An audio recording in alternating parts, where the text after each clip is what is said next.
운항 차질을 빚는 한진해운의 선박이 하루 만에 10척 넘게 늘어서 전체 운영 선박의 절반을 넘겼고 돈을 못 받은 업체들이 줄 소송을 내고 있습니다. 네, 정부는 이르면 모레쯤 미국에서 압류 금지 조치가 내려질 것으로 기대하고 압류를 피할 수 있는 항만에서 화물 하역을 시도한다는 계획입니다. 네, 취재 기자 연결합니다. 이정미 기자. 네, 경제부입니다. 예.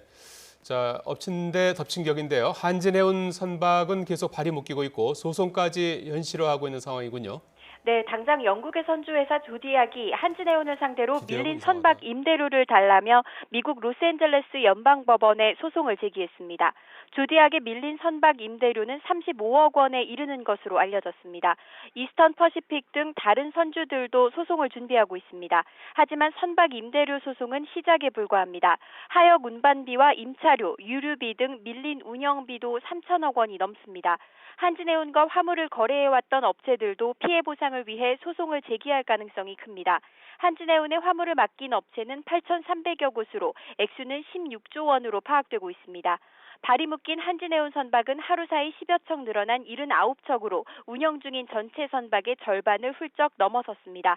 한진해운 노동조합은 세계 곳곳에서 선박이 입출항하지 못해 선원들이 생존권까지 위협받고 있다며 국가 차원의 지원을 촉구했습니다.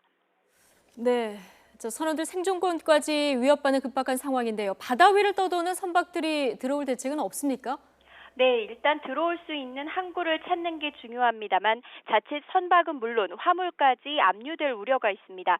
정부는 한진해운이 미국 법원에 낸 압류 금지 요청이 오는 7일 모레쯤에는 받아들여질 것으로 기대하고 있습니다. 압류 금지 요청은 미국을 비롯해 40여 개 나라에 요청했거나 요청하고 있습니다. 압류 금지가 내려진 뒤에는 아예 압류 가능성이 적은 항구 쪽으로 한진해운 선박을 유도해 화물을 내릴 계획입니다. 미국과 싱가포르, 독일, 함부르크 등입니다.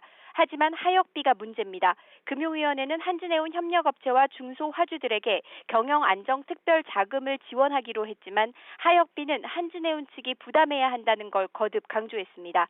이에 대해 한진해운은 유동성 위기로 법정 관리에 들어간 상황에서 자금이 있을 리가 없다며 대출을 받을 수 있는 길이라도 열어줘야 한다는 입장입니다.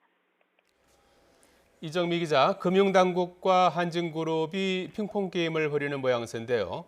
와중에 외국 해운사들이 반사이익을 보고 있다고요? 네, 그렇습니다. 가뜩이나 경기가 나쁜 전 세계 해운업계에서는 한진해운 선박을 대체하려고 틈새 시장을 공략하고 있습니다. 중국과 타이완, 프랑스의 해운사들이 한진해운의 물량을 대체하겠다면서 부산항 쪽에 선봉량 확대를 요청하고 있는 것으로 확인됐습니다. 부산항으로서는 당장의 타격을 줄일 수 있다는 점에서 나쁠 게 없지만 장기적으로는 우리나라의 물량을 해외에 뺏기는 결과가 될 수도 있습니다. 외국 해운사의 물량이 늘어나면 가격 상승으로 우리 업체의 부담은 증가할 우려도 있습니다. 지금까지 YTN 이정미입니다.